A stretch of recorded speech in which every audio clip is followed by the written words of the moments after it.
Hello everybody, today I'm going to have a look at this. This is the Super NES book. This is published by Retro Gamer. It's basically a series of articles about the Super Nintendo or the SNES or the Super Famicom, whatever you want to call it.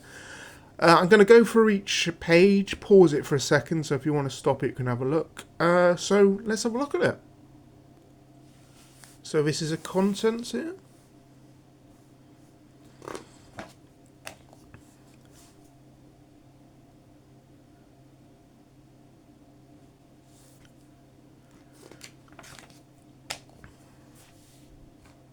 What's that, Secret of Mana? Yeah.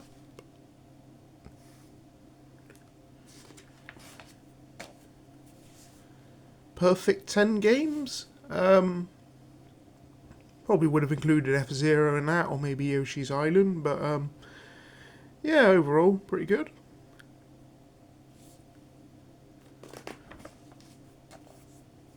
That's just a series of screenshots.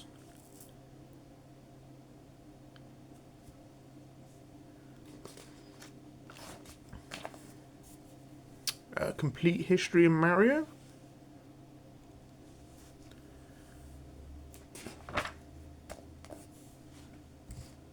You see various different, I think it's Golf, Dr. Mario, Punch Out Mario, yeah, various different appearances in other games.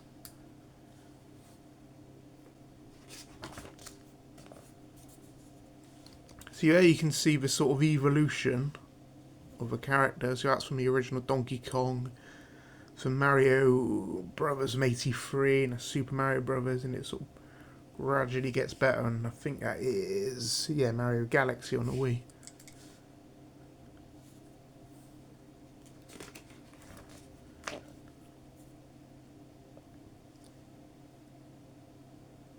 That's interesting actually, because we don't really mention Mario Paint in this, but I remember Mario Paint being quite big on the SNES.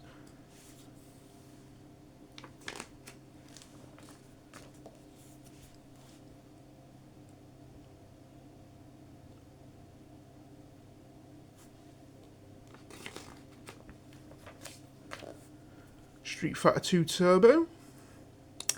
Yeah, I think I played a lot of that. It's probably the Street Fighter game I played the most of on the SNES.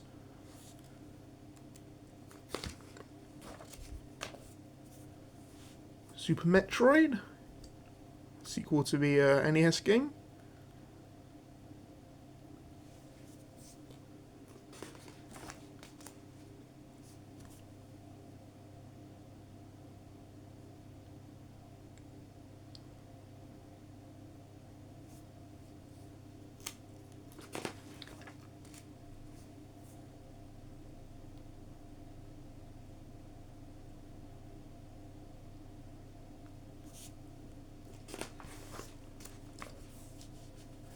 That is Contra 3, the Alien Wars, or Probotector 3, I believe it was known in Europe, because for some reason or another, when it released over here, they changed the people to robots, so you're basically gunning down robots as opposed to gunning down people, but it is still basically the same game.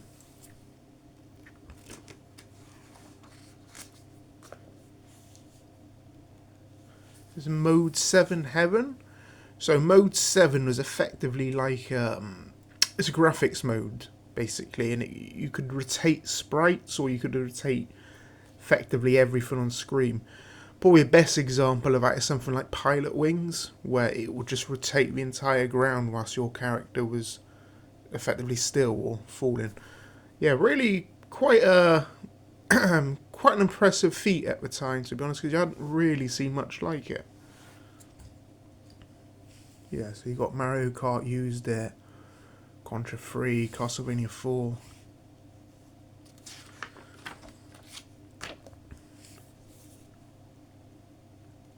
Yeah, see in Turtles when you throw the foot soldier towards a screen and the sprite sort of eventually gets bigger and comes towards you, that's again a Mode 7 effect.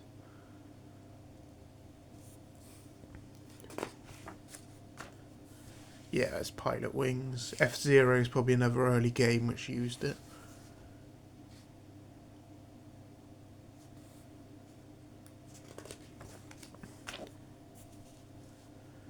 Rendon Ranger R2. I have played this, kind of mind me sort of a mixture between Contra and Turrican. Don't believe it ever actually came out in the West, but I think it's a Japanese exclusive. Axley. Gotta be honest, I was never a massive fan of Axley. I like my shooters, but I don't know, just something about it never clicked to me, to be honest. I think it was just presentation more over gameplay, but that's just my opinion.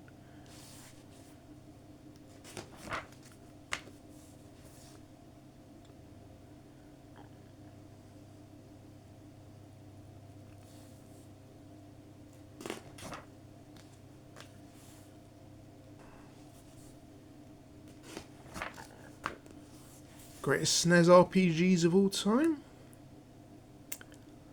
Gotta be honest, I'm not the world's biggest RPG fan, but I have played a few of those. I played Final Fantasy 3 on here, or Final Fantasy 6, I guess, depending on which version you play.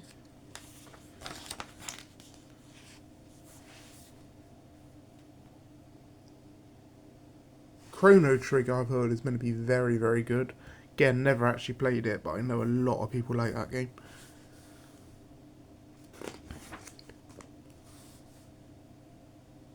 Secret of Mana, yeah, that's another one people like.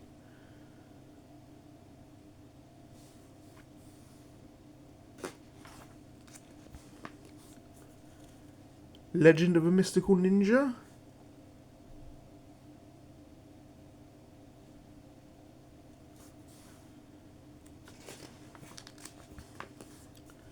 Super Mario RPG. Now this is an odd one because we never got this in Europe, which is quite surprisingly considering I think we got basically every other Mario game. But for some reason we didn't get this, I think because it was 96 and, you know, maybe SNES was on its way out a little bit over here. But yeah, still odd we didn't get it.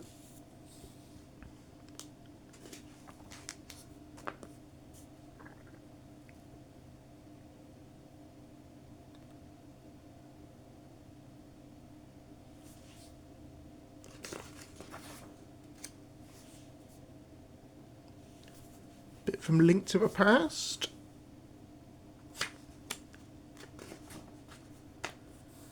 ActRaiser. If you ever played ActRaiser, it's a sort of how can you put it now? It's a mixture of like an RPG meets a platformer, but it's yeah, it's a pretty good game to play.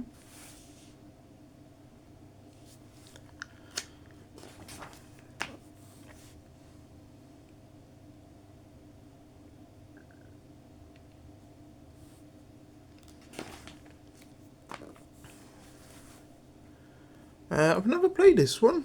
I'm not even sure how you pronounce that. Yukumarai Karasi? I don't know, I'm not aware of this. Looks pretty good though, sort of platformer.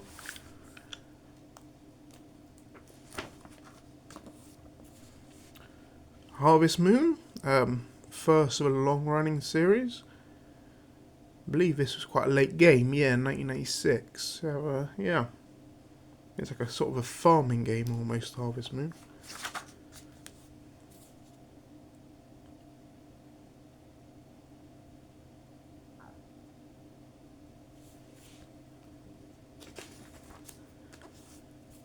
UN Squadron, sort of a military shmup, port of the pretty good Capcom arcade game.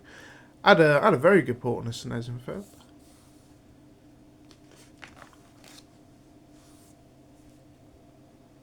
Yeah, I believe it's known as Area 88 in Japan.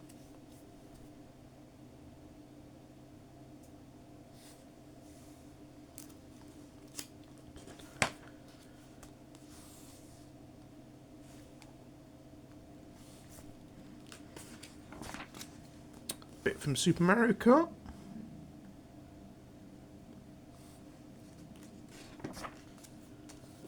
Super Star Wars Trilogy. These are all really good games, Super Star Wars games in the SNES, but they are all very tricky. I think I once managed to finish the first one, but I've never managed to do Empire or Jedi. They look nice and they got some nice sort of graphics effects, especially with vehicle sections, but they're just brutally hard in places.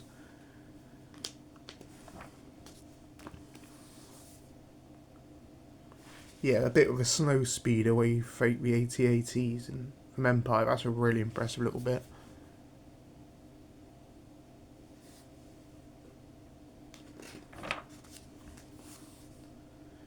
I'm guessing that's from the end of Jedi where Luke fights the Emperor, but yeah, I never actually made it that far in that game, but yeah, as I said, they're good, but it's just a difficulty on these games a little bit too much.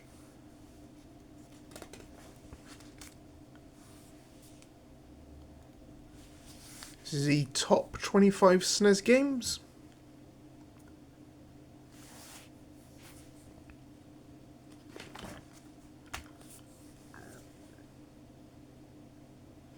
Gotta be honest, one game we didn't have on here, which I definitely would have put on, was the port of Killer Instinct, because I remember playing that a lot on the Super Nintendo.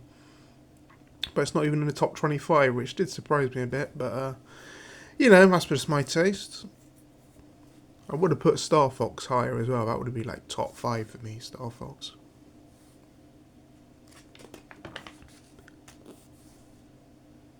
Yeah, Yoshi's Island, Super Metroid. Obviously Mario World at number 1. Where was Mario All-Stars? Was All-Stars on there? Oh, 18, yeah, there you go.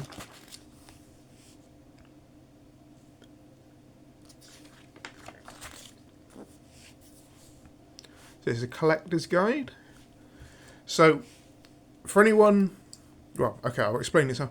Basically, this version of the Super Nintendo was released in Europe. The Super Famicom, which was released in Japan, is pretty much identical to it, only it says Super Famicom. When it released in North America, they redesigned it with these sort of slightly boxier, with these sort of purple buttons on them.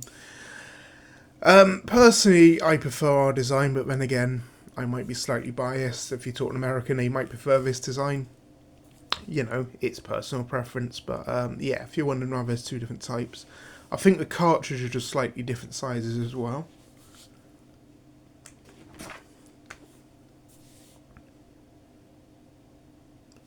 Yeah, because the US controller and European controller basically the same, but obviously the buttons are slightly different colours.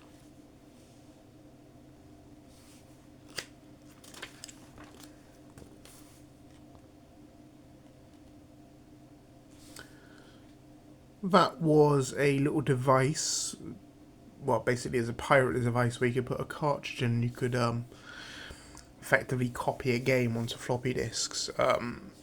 This sort of stuff did exist back then. I'm not sure how legal it was, but you did used to get them. So a Super Scope, which was a light gun, the arcade stick, multi-tap, the mouse, which I think came with Mario Paint, Minerva Drive, which is sort of a more new one, and Super Game Boy, which is quite a cool little device that let you play Game Boy games on the TV for your Super Nintendo.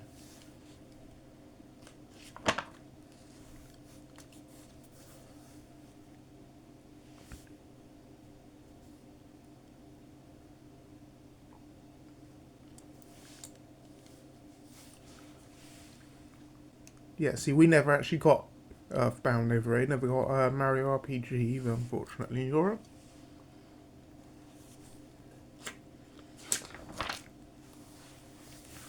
Rarest PAL games.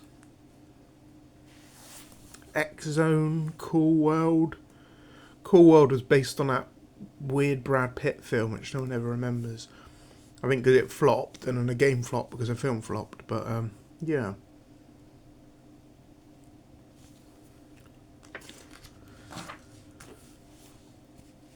And this is just sort of a price guide. Obviously the games in red tend to be worth more and the games in green are worth less.